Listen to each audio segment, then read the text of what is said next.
Hey, everybody. Welcome to this episode 146 of the Thoughtium Navigating Now virtual roundtable series. I am Anthony Ewing, your host, as always, CEO here at Thoughtium.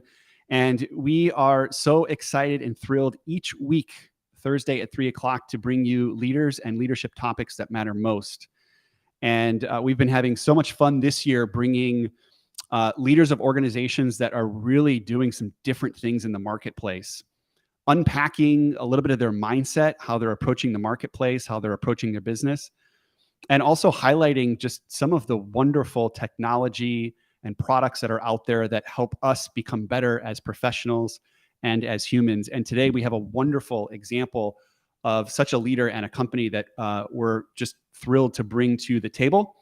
I want to introduce our guest, Adam Boggs. He is the Chief Executive Officer at Meahana. They are an emerging technology company really focused on enabling the artistry in all of us as facilitators and business leaders.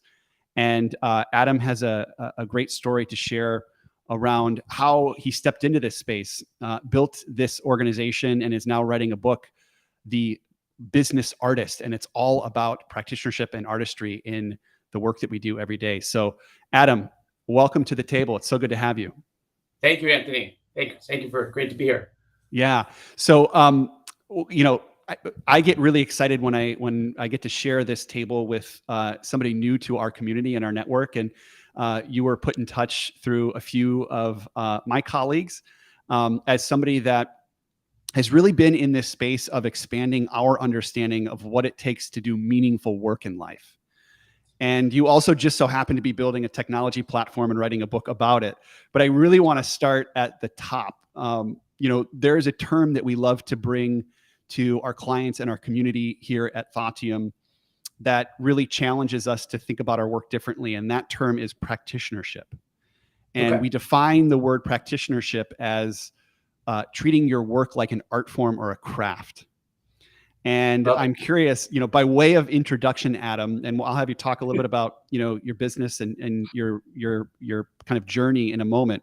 What would you say is your practitionership, your art form or your craft? I think it's different for everybody. So I appreciate the question.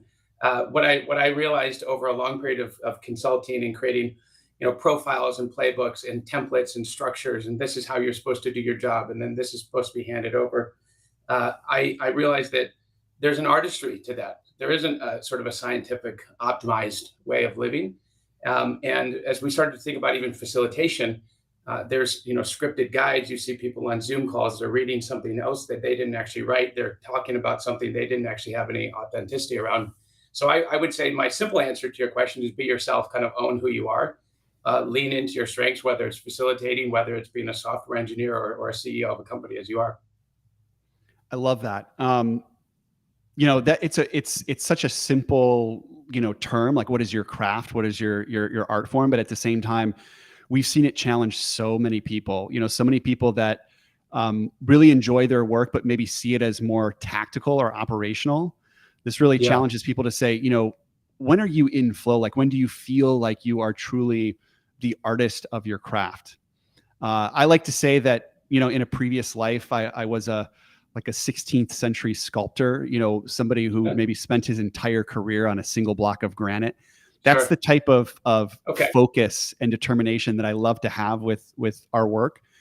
And thankfully on a day-to-day basis, although it's not a single piece of granite, I get to shape and shift, this company Thoughtium by way of leadership and bringing other great leaders to the table.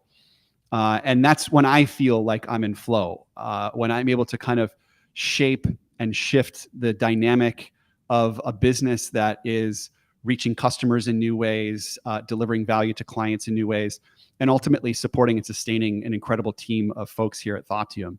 I think the intersection, Adam, between our work and yours is this idea of designing and delivering great experiences. Yes. And the title of today's episode is The Art of Facilitation.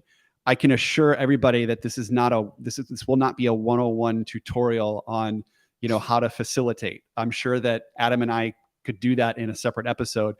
I want to talk more about the future of great facilitation and what it takes to truly command and influence individuals or groups in ways that maybe we couldn't imagine 5 or 10 years ago. And so why don't we start with a little bit of an introduction to Meahana, your company, Sure. and tell us a little bit of the origin story or the impetus of building Yeah. an organization around the art of facilitation. Yeah, that's a great question. The art of facilitation was the title. I was thinking about, the word facilitate in Latin means facilis, which means to make easy.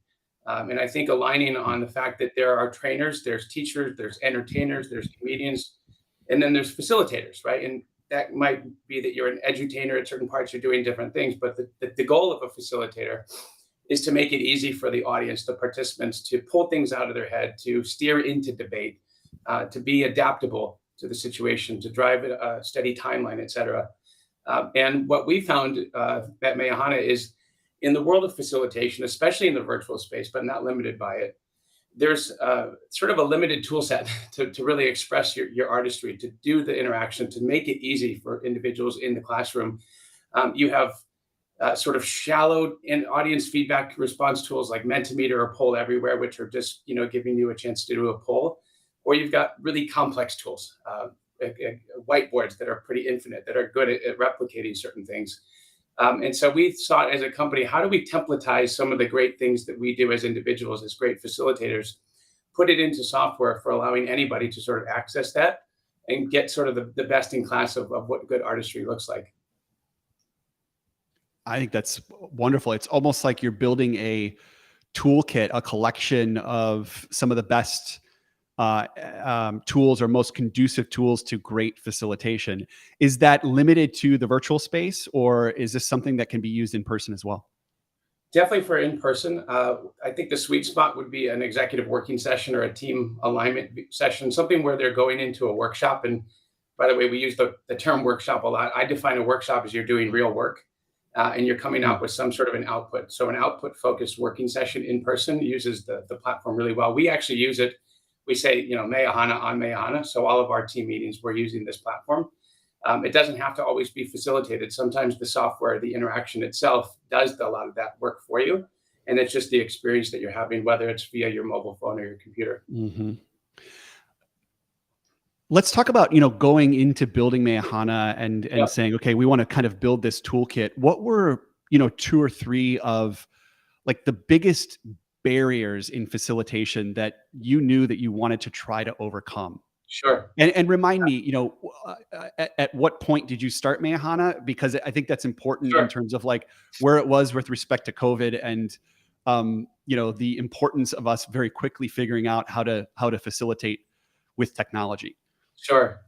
I have to sort of wind back a little bit to answer that question. So that Sure. as a consultant, formerly at a company called BTS, we did a lot of facilitation. We had a lot of great content. I did facilitation, flew around the world for 13 years. It was awesome, right? And having good content, having IP, having frameworks, I realized over a period of time that the content may no longer be the most important thing of IP, the diamond framework with the little language on it, or this discovery model, or this objection handling model. It really is the sort of the sequencing or the storyboarding, the activation of that content, the facilitation of that. And the challenges with some of the tools that exist within that, it's really hard to make sure everyone has a voice inside of us. Let's say it's a scenario simulation. You're choosing A, B, or C on a particular set of text. Giving everyone a chance to vote in a room is easy because everyone puts their hand up. Virtually, you need a way to do that a little different. If you're doing DEI work, you want to make sure that people's names aren't anonymous. So if you have a Zoom chat, right, it shows everybody's names inside of that. So are there ways to sort of anonymize when needed versus not? And I think that, the biggest one for us was consistency. So clients that want to deliver the same type of experience, not imitated, but consistent. So they're getting the same sort of learning objective, the same flow. And then maybe the last bonus one was moving idea sets from one set to another. So what I mean by that is if you're on a Miro board and you have everybody brainstorm a set of ideas, and then if you want to rate those ideas and move them into a new set of actions, or if you want to refine them further and further to a takeaway, that wasn't really done by a lot of technology. In fact, our CTO, when we were talking about it, I was like, what? why has nobody else done this? He says, it was really hard. And it turns out it was. So it's not an easy task, but essentially allowing you to take one activity and move it to the next activity, to the next activity, and then end up, it's a pretty complex set of data systems. Yeah. There's a certain, what I'm hearing is there's a certain progressive nature to the way that we problem solve or build solutions in collaboration with others that are hard to find with some of the more like rigid off the shelf technology tools virtually. I know, here at Thoughtium, we were kind of in the throes of the transition from, in-person to virtual. And at the end of the day, we really pride ourselves on designing and delivering great learning experiences.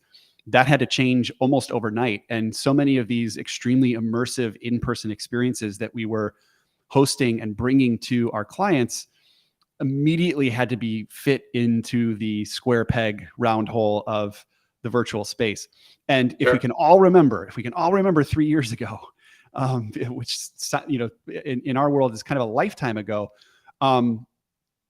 we didn't have the technology, even that we do just today, that's either embedded within Zoom or in platforms like Miro, and we were starting from scratch. And I think back to those days, and I realized that a couple of the things that we really wanted to preserve that could not go away as we move from in-person to virtual was the ability for smaller groups to really interact and influence each other in the context of a larger workshop. And that's not just putting people in breakouts, that's designing meaningful breakouts that are conducive to great conversation behavior. And to your point, ultimately then for them to bring solutions or work or ideation back to the general session. Which is super important. And we simply can't create that within a typical, Zoom breakout. And then I think the other thing as well too is finding ways for everybody's voice to be heard. Now, I think this one is the one that is more conducive to the virtual learning environment in that we now have different tools, chat boxes, polls, breakouts, things of that nature that allow people to interact maybe in ways that they would be averse to in a large ballroom or a conference room. So, Adam, I'm curious, as you've seen more and more folks use this digital toolkit, this environment that allows you to kind of progressively facilitate an experience, what are some of maybe the net new benefits that you're seeing, people using Meahana or really focusing on that virtual learning experience that you can't get in person? Because I love that conversation as well. Sure. Well, I love the word progressive facilitation, so I'm going to steal that. That's it sounds pretty marketable. But you're absolutely right. The in-person experience, sometimes the Post-it note color would give you away, or your handwriting, or somebody wanted to write something, but their boss is over there, or you write it in block letters, like somebody else wrote it. What we're typically seeing is the benefits are actually allowing people to slow down and focus on one thing at a time and have conversation in the right way. I'll give you an example, right? If you're doing an imagine if exercise, like you're trying to think about, imagine if all cars were autonomous. And then you said, okay, go on your Post-it notes and write down everything that's now going to happen. And then next to that, when you're done with that, then do it again and do it again and do it again, right? Mm-hmm. What happens is it turns into pretty organized chaos really quickly, because some people are building out over here, somebody's asking for the instructions, somebody doesn't know what to do. And so what we can do is we can isolate down one tree branch at a time, and everybody's there. Or we can go to another branch or 3 branches at a time. So we can kind of structure the unstructured activity, which allows for a little bit more incubation of ideas. I think in the ideation divergent space, at a certain point, you don't want to know what anybody else has written down, right? You want to come up with your quantity over quality kind of conversation. But at a certain point, you want to see what other people have written. So we can do that in, again, a kind of a structured, unstructured way, which is really difficult to do in person. Yeah, I love that. Bringing a little bit of structure to the divergent space. It's always that is an art form in itself, right? Because we're constantly trying to differentiate for our learners the difference between the convergent and the divergent space.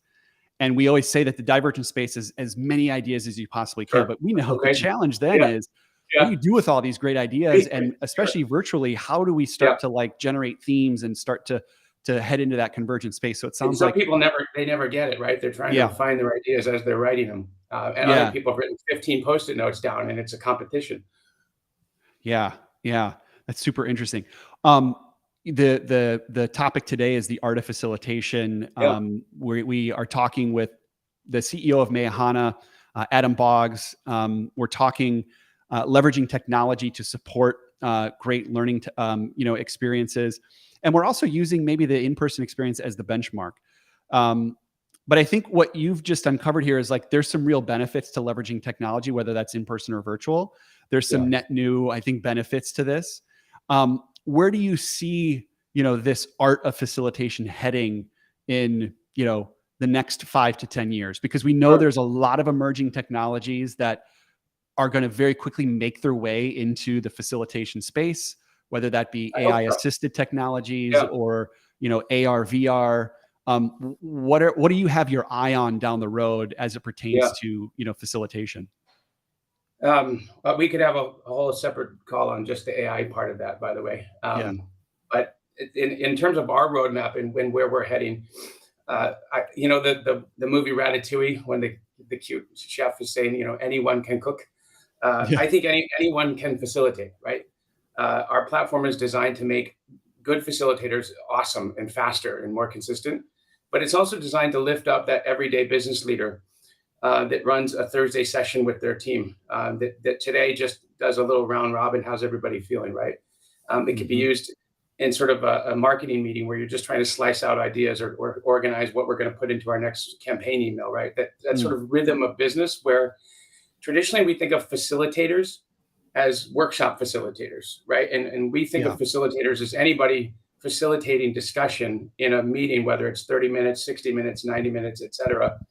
And so we're trying to build out a template library with use cases over a long enough period of time that aren't just built by us, that are built by a community of like-minded facilitators, other people that post their templates onto a globally available marketplace that anybody can access. Think of it more like a Canva model, right? If you're using that to create a slide, you don't have to be an awesome graphic designer to be a slide master now. You don't have to be an expert facilitator to have access to world-class facilitation tools and techniques. And so that's kind of where I believe the industry will head, if we don't get sucked up by AI in the generative AI space, which is, I love AI, by the way. I'm a big believer in the GPT model and sort of what it can do. At the same time, if people are using generative AI for creating talk tracks, creating response guides, creating learning models that aren't customized or have any contextualization enough to the company or to the business, I think we're in a new kind of hell as it relates to what people get from facilitation. I want to double click on that because I think we have a whole community of practitioners, learning practitioners, facilitators that I think are so interested in this topic and also how technology might impact us in the near future. AI has been seen as a wonderful opportunity. It's also been seen as a huge threat. And as a designer and facilitator of learning, we might almost immediately go to the doom and gloom, which is our roles might be replaced by generative AI. Those graphic artists or those folks in visual design, visual art might feel as though they could be replaced by some sort of AI engine. I think as we've gotten closer to this technology, we start to realize more acutely and more vividly the true differentiation between a human-led experience and one that is auto-generated. Yeah. And much like art, where now if you wanted to generate a beautiful piece of art, it's a click of a button. I think that this technology and the proliferation of this technology will further differentiate great human artists and great human facilitators in ways that we've never had to differentiate before. To your point, and we can look at something as easy as like a presentation to a key stakeholder, a marketer in a collaboration session.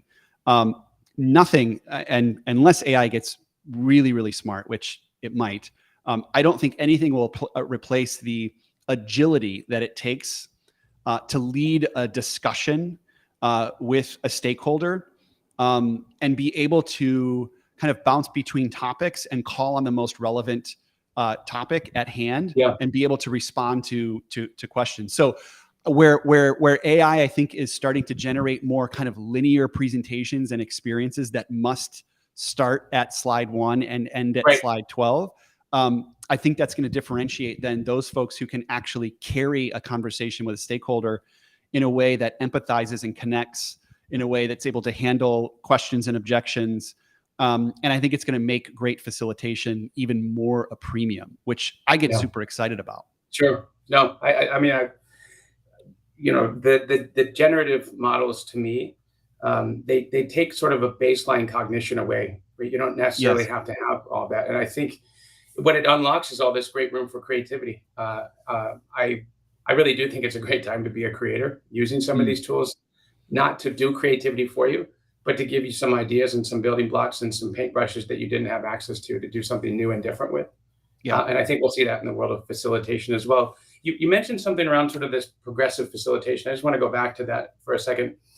I think in the art of facilitation, one of the challenges I always ran into, whether it was in person or virtual, particularly virtual, is harder to stay on time, right? Because you can't sort of see people's eyeballs and give them like the teacher look, like you got to move along.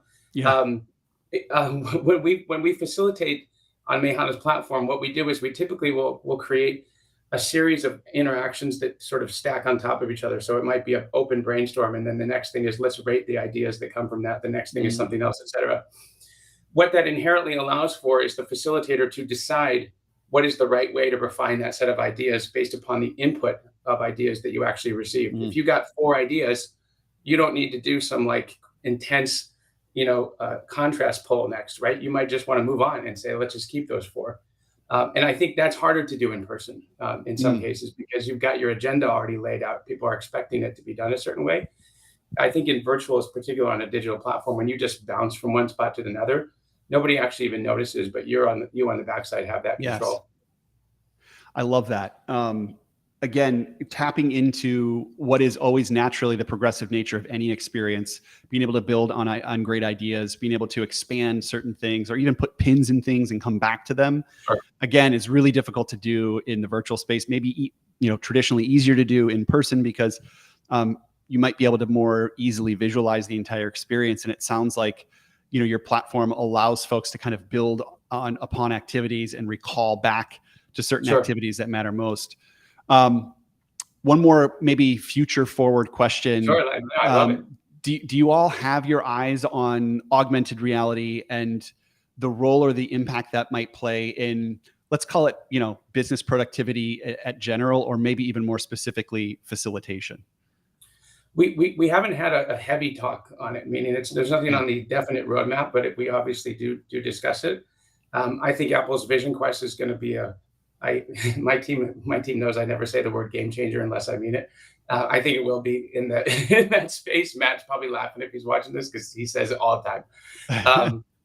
So there hasn't really been a good AR ecosystem on the hardware side, or even on the technology side in general. I would go back like 10 years ago. Clients in Silicon Valley were asking me, what are you guys doing around AR and VR for training? And it felt like it was, okay, some companies spent a lot of money on it, and some companies tried different things. So I put the goggles on, and I went through the Autodesk manufacturing warehouse and saw there was a pile of inventory, and became the manufacturing sales guy. It felt slightly gimmicky at the time. But that being said, we're entering in a new space with AI and some of the new hardware that's out there. So I don't have a definite answer for you, other than something big will happen with respect to our platform eventually in that market. We just don't have it nailed down yet. As with respect to AI, there's sort of 3 different ways that we're using it. The first is if you've got 30 data sets that come in, so you ask people, what goals and initiatives should we focus on next year? In a room of 4 people, that's easy. But in a room of a lot of people, you need a sentiment analysis on that. You need that to be automatically clustered together. The second one is, eventually there's enough templates on our platform that people don't search for templates or activities. They search for what they're trying to get done. So Anthony, you would go to the website, it would ask you an AI prompt. Who are you? How many people are you working with? What are you trying to do today? And it would recommend, based on a large language model that we would have built on our own template library, what template for you to get to. Because if you've ever used any of these catalogs of transitions in Adobe software. There's like thousands and thousands, and there's no real way to catalog or search for that information. And then I think we will do some generative work at some point with respect to building activities with some AI tools. Yeah, that's great. I think allowing AI to kind of supplement a great solution is a good approach versus I think some people waiting for AI to take over. Yeah, I think we're again far from that. I also love Adam that you're maybe seeing the possibility in AR, sure. particularly around Apple's Reality Pro. I think we're a couple years from it, but I think we got a taste of just the way that now as humans we can organize information and we can see it in front of us that is truly integrated with our day to day. It's so far from what you and I maybe saw 10 years ago with VR, sure, which are just really expensive, overdone models that would need to be updated, for hundreds of thousands, if not millions of dollars a year for corporate training. I can imagine AR really supporting kind of that self-led learning experience where I might have more access to information and tools. It might be more integrated into my day-to-day. It's something definitely that we're keeping an eye on. I think one of the things that we're most excited about, though, is that as quickly as technology is advancing, great facilitation is still a huge, huge differentiator in what we do. And we're realizing that there are still huge new avenues for us to explore in bringing in, great experiences to our clients and our community. We, for example, have started to bring in a certain component of wellness to all of our experiences. Sure. That has allowed us to maybe reach our clients with new modalities, prepare their minds and their hearts and their voices for rich discussion, maybe allow them to connect with themselves in ways that allow them to show up to a brainstorming session or a problem-solving session, with more clarity and more vigor. And so I think a lot of the exploring that we're doing is maybe less on the technology and a little bit more on kind of the total human. And that's something that we're super excited about. I want to talk a little bit about your book. So you're writing a book. Yeah, you're writing a book called The Business Artist. And I know it's coming out in November. And, treating work like an art form is something that I could talk about for days. So sure. I want you to tell us a little bit about your book and maybe like what is the call to action, in this piece that you're putting together. Yeah. So thank you again. Could be a long topic. And some of it's related to the wellness piece that you just mentioned, Anthony. I would say maybe 5 years ago or so, I was working with sales enablement teams for technology companies, and largely they're trying to put together optimization models, right? Data-driven dashboards, forecasts on how to coach, what to say, what to call, who to call when. And I realized I might be potentially part of a problem, but I sort of started to think about the most successful salespeople that I ever worked with. They would get off of a call and somebody would say, Anthony, why did you do that? Why did you share that story? And the person was like, I don't know. I was in it. I was improvising. I was playing a little jazz. Right. I wasn't like playing the sheet music, Yeah. And I use music as a metaphor a lot in the book because I like to play the piano. And even for me, it took me a long time to figure out how to just play without thinking about what I'm playing, like getting kind of out of your head a little bit. And I think when you go in on generative AI tools and you look at, make me something in the style of Beethoven, in the style of Van Gogh, in the style of Shakespeare. Everybody has an in the style of themselves, whether they're, a salesperson, they're a CEO of a company, they're an engineer, et cetera, as I mentioned. And so understanding the choices, the artistic choices that you experience in the world that are being presented to you. Like if you give Christopher Nolan, Wes Anderson, and Steven Spielberg all the same movie script, you're going to get 3 very different movies, right? Well, why? Because they have a style, they have an intent behind that style, and then they have choices that they're making to create that storyline, right? And so all of us do as well. And so the call to action, to answer your question, is figure out what your style is, why that style should be that way, and then experiment, fail, and start to iterate. My wife painted a mural behind this this room here, and she's an artist, by the way, so I sort of see the world this way. Yeah. And she thought about the paint for a long period of time, and she drew it up on Photoshop, and she showed it to me. And I was like, great. And 3 months go by, she doesn't buy the paint. Right? She's just stuck. I'm iterating on it. So she finally goes and gets it. I go get the pencil, and she shows it to me in the middle of the night. And I come in here, and she says, Adam, what do you think? I was like, I love it. It's great. She says, I hate it. I already called the wallpaper guy. And the wallpaper, like, just like that, right? Normal people that are not artistic and don't iterate, they would say that's done, like the project's now done. So it's a different way to approach your work, right? Yeah. I don't know. I love that. No, I love that. And I mean, I love that call to action. I have so much to say about this. You know, there's research that suggests that if you ask a room full of adults to raise their hand if they are creative, if they feel that they're creative, less than half of the room will raise their hand. Yeah. And that's because at some point when we were younger, you know, somebody told us that, you know, the drawing stinks, or we stick to sports, or maybe you should go into law. We allow kind of the opinions and judgments of others to really narrow, you know, our own personal belief in terms of our artistry. And oftentimes it's the judgments of our own work, you know, much like maybe your wife went through as well too, that are the most limiting. And so, you know, maybe much like your book, a lot of times we're really encouraging our clients and folks that I coach to call on what we call their creative confidence, or their ability to simply put pen to paper, to attack a problem before you even know what the answer is. But I think what you're saying goes a level deeper, which is, you know, we all do truly have a flow state or an artistry in us, which is why I'm so surprised that when we ask folks, whether it's an icebreaker question or whether it's in a coaching call, you know, what is your practitionership? You know, what is that art form or that flow state? So many people struggle with that. Yeah. So Adam, how can we more quickly and more clearly identify the artistry in who we are?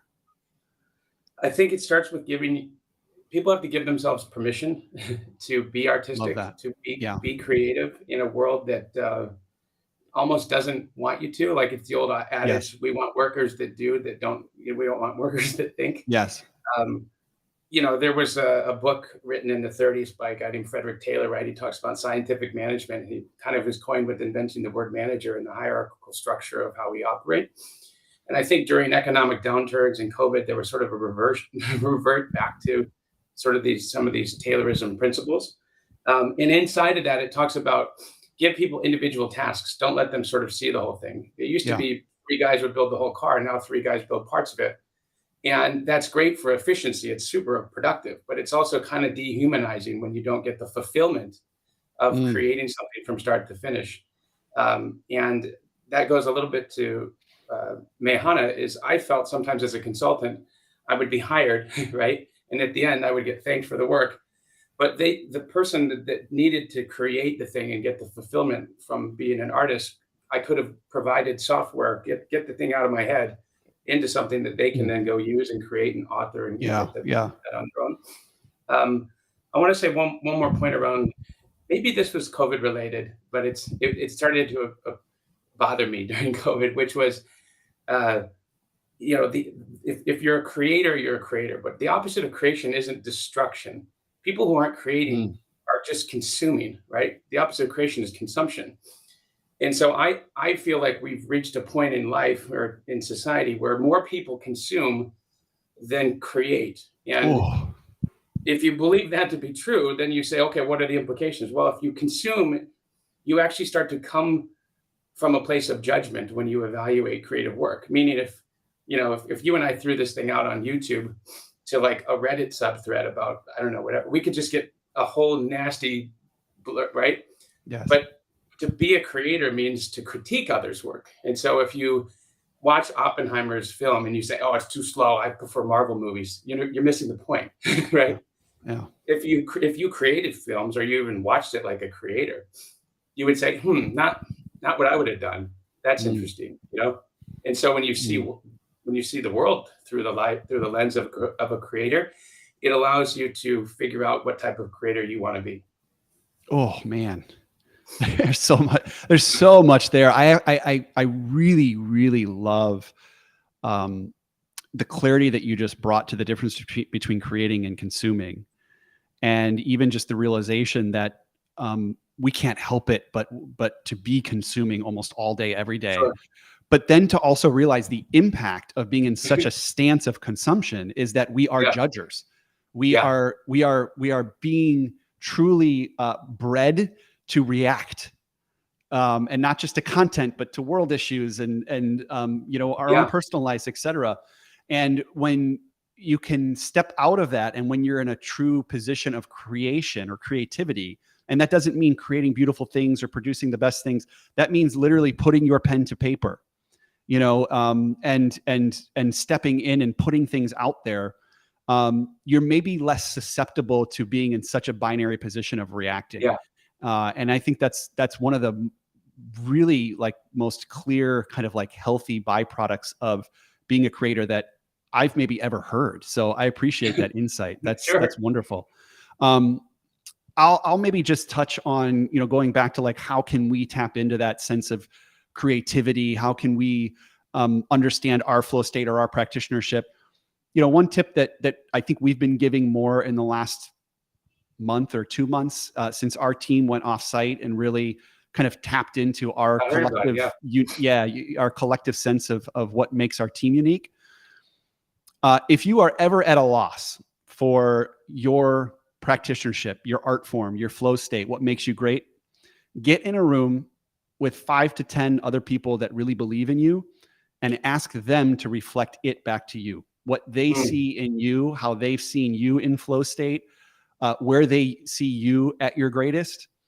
And sometimes it can be the most, slap you across the face clear when somebody else is reflecting it to you in ways that you can't understand on your own.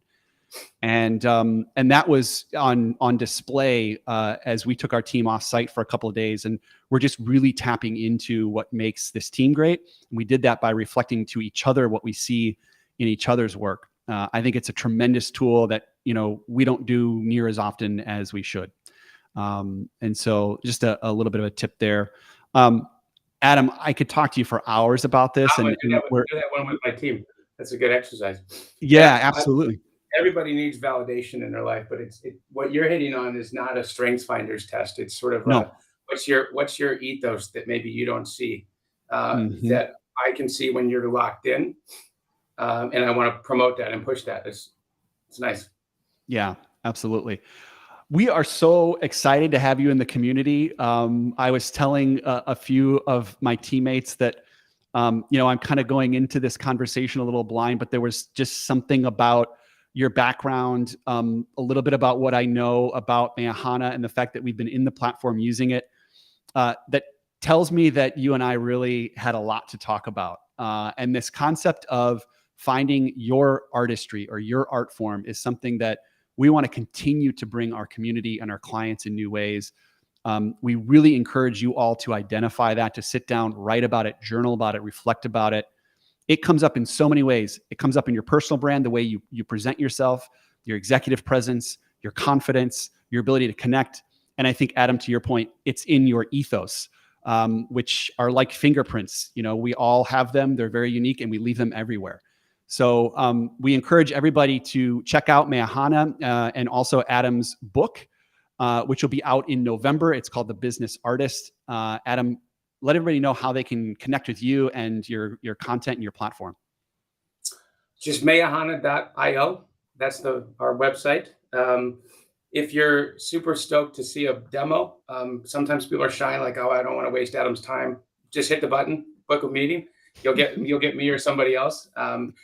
The product page is getting updated right now, so it's still sort of conceptual what it is that we do. For those of you artistic folks, you're like, this is super rad. But for other people that are like, well, we need to see what it is, just get on the phone with me. And then there's a link to the book as well on the website. That's great. Adam, thank you so much for joining. So appreciated the conversation today. And something tells me this is just the beginning. We appreciate your partnership and your thought leadership today. Thanks, Anthony. Thank you, sir.